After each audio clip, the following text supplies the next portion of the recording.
Hey guys, Dr. David Lim, board certified laser dermatologist. Today's topic is a really broad topic, and that's how to treat pigmentation. It's a really broad topic because pigmentation can be due to many different causes and in different locations. So today we're just been concentrating on facial pigmentation, the causes of facial pigmentation and how to treat. This lecture in itself will take normally about an hour, at least an hour, hour and a half to do, but it's going to be a 10-minute lecture and it's going to be a broad-based topic, okay? So the most important aspect of treating facial pigmentation is identifying the cause. If you want some home remedies, I've done that video already. Today is basically how specialists like myself and fellow dermatologists treat facial pigmentation.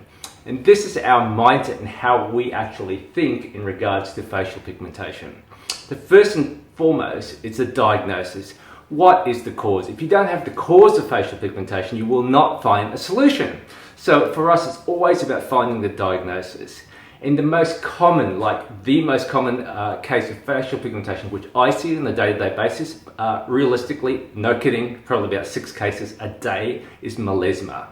So melasma basically is due to several factors, including hormones, UV exposure, and most importantly, genetics. And it presents in a certain way. It presents as patchy areas of pigmentation involving most commonly the upper lip.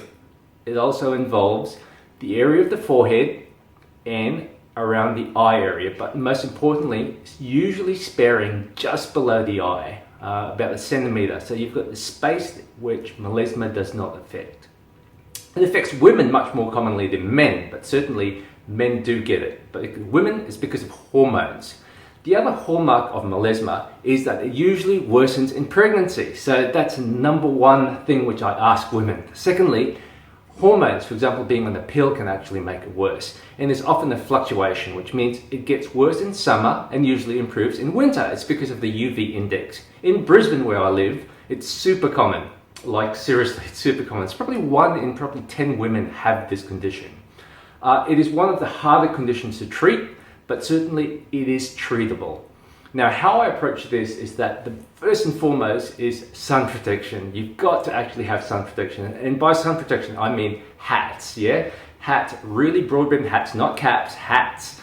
Together with sunscreen. Sunscreen twice a day, once in the morning and once at noon. And I prefer a broad spectrum sunscreen, preferably physical based. So something like zinc oxide or titanium dioxide, but certainly stuff like Merxol XL from La Roche-Posay, one of my favorite sunscreens. Now, sun protection is the first and foremost. Secondly, I use something called a tyrosinase inhibitor. And then I use something like Meloderm or hydroquinone, and that's got to be applied as tolerated. Start 3 nights, go up to 6 nights a week. If you follow that, you're going to improve some of the pigmentation, but the trick is to actually use lasers. And the laser which I use preferably is what's known as a Q-switch laser. So a Q-switch laser is a low dose laser. So there's no chance that your melasma will flare up, unlike using fractionated lasers. So yes, I realize Clear and Brilliant, Fraxel, they're great lasers, but all of these lasers, fractionated lasers, can actually flare melasma. But if you use what's known as Q-switching, it can actually improve melasma, but also firm up your skin. So I use lasers in conjunction with creams at all times. It's never about the laser, it's never about the cream, it's about the combination. Occasionally I use something called tranexamic acid, which is basically what we call a VEGF1 or vascular endothelial growth factor 1 modulator. And that can help with melasma. So look at a couple of cases here and we'll study them carefully.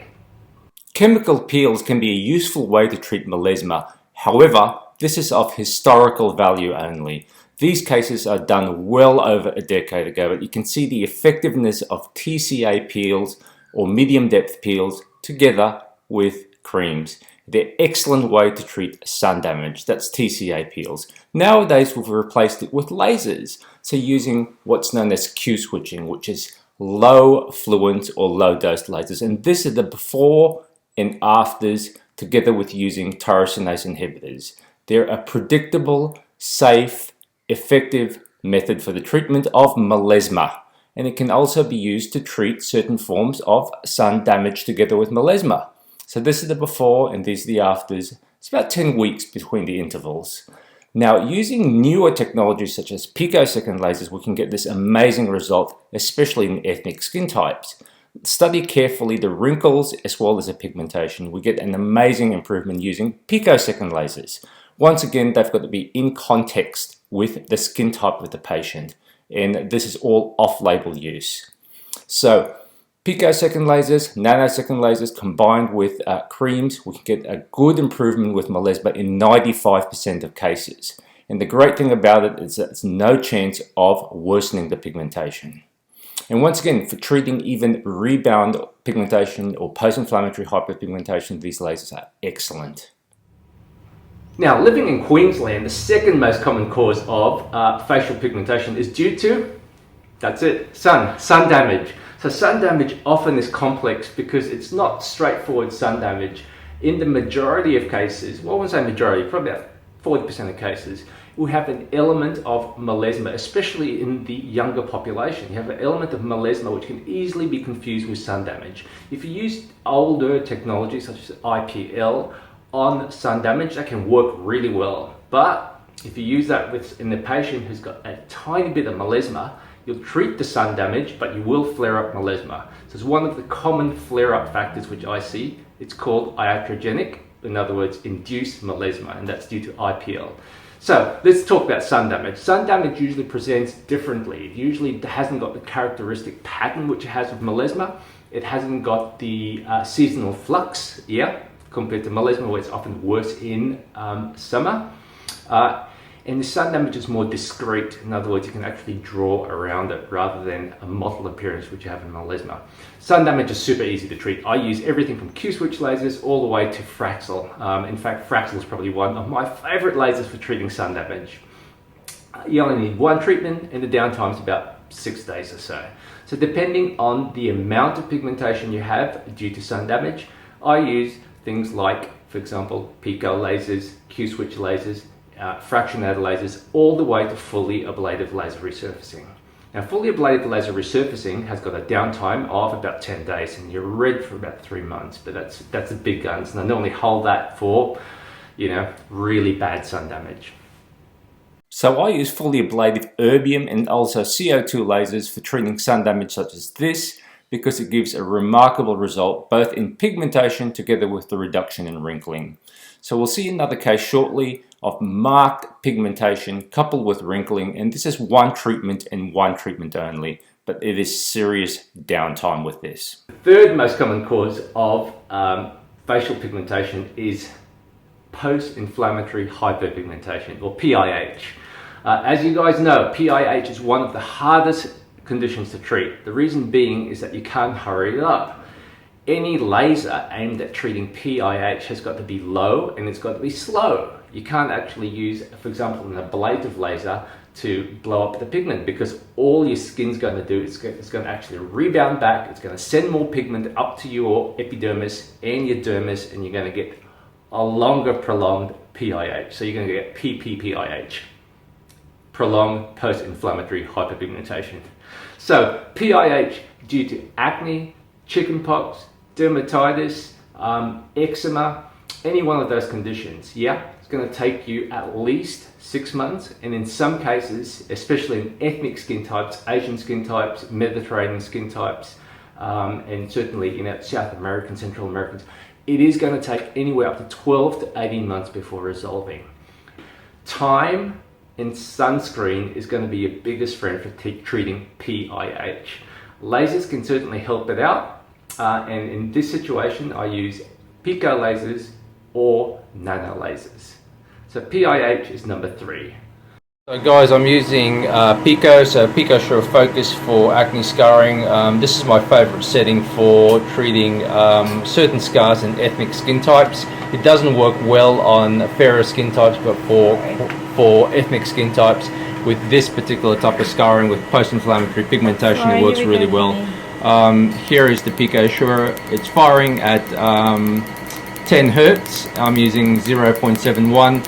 I'm listening to the laser, so it's called a photoacoustic laser. You hear that ping. As soon as you hear that ping, we release the melanin. It also gives a shockwave effect to actually do what's known as a spring effect. In other words, it remodels collagen. because of the sheer energy of this laser. So it works by LIOBs. It stands for laser induced optical bodies, which is basically the melanin being shattered, which releases the growth factors, but also just the sheer strength of this laser at this wavelength will also stimulate collagen. So excellent for ethnic skin types. In the context of PIH secondary to acne, certainly lasers can help, but I have to use many other procedures including subcision, dermal fillers and many others to achieve this result. PIH due to IPL burns can also be treated with lasers. This is the before and after 5 sessions, 10 weeks later. Now, acne scarring should not be confused with PIE, or post-inflammatory erythema. This is redness, and this has to be treated with vascular lasers. So understanding which type of pigmentation is vital to getting results. The fourth case of pigmentation which I see most frequently is due to genetics, and that's due to either freckling. Freckles are pretty easy. I mean, man, you've got them as a kid, so you know what freckles are, yeah? We can remove them, but guess what? They'll always come back. It's 100% chance that freckles will come back. So we can use everything from IPL all the way to Fraxel laser, or you can use IPL with Fraxel, something I call Pulse Fraxel. Generally speaking, with Pulse Fraxel, you need one treatment and 80% of your freckles will go. If you maintain that with things like AHA creams and vitamin A tretinoin, you're going to get about a year or two out of it. That's providing you keep out the sun. Okay, so that's number 4. Number 5, birthmarks. I see realistically probably 4 or 5 per week, at least one a day. Okay, so the most common brown birthmark or hyperpigmented birthmark I see is something called a CALM, C-A-L-M. For those of you who don't know what a CALM is, it's called a cafe au lait macule. The great thing with CALMs is that if it is diagnosed correctly, you have got an 80% chance that a laser can actually help. And the laser of choice is just realistically an old-fashioned Q-switch laser will do it. So you don't need to go for those fancy pico lasers, which yes, we do use, and it is one of my favorite lasers for actually treating pigmentation, especially in ethnic skin types. But for CALMs or cafe au lait macules, you only need the old-fashioned nano lasers. So things like C6, Revlites, they all work fine. So that is super common, well, at least in my books anyway, but that is another form of pigmentation. So guys, I hope you found that useful. I do one video every Saturday morning Brisbane time. So this is an interactive channel and that's why it's growing so well. So guys, please by all means subscribe and by all means chime your thoughts below in the comment section. If you like this, please like it, share and subscribe. I'll see you same time, same place next week. Bye.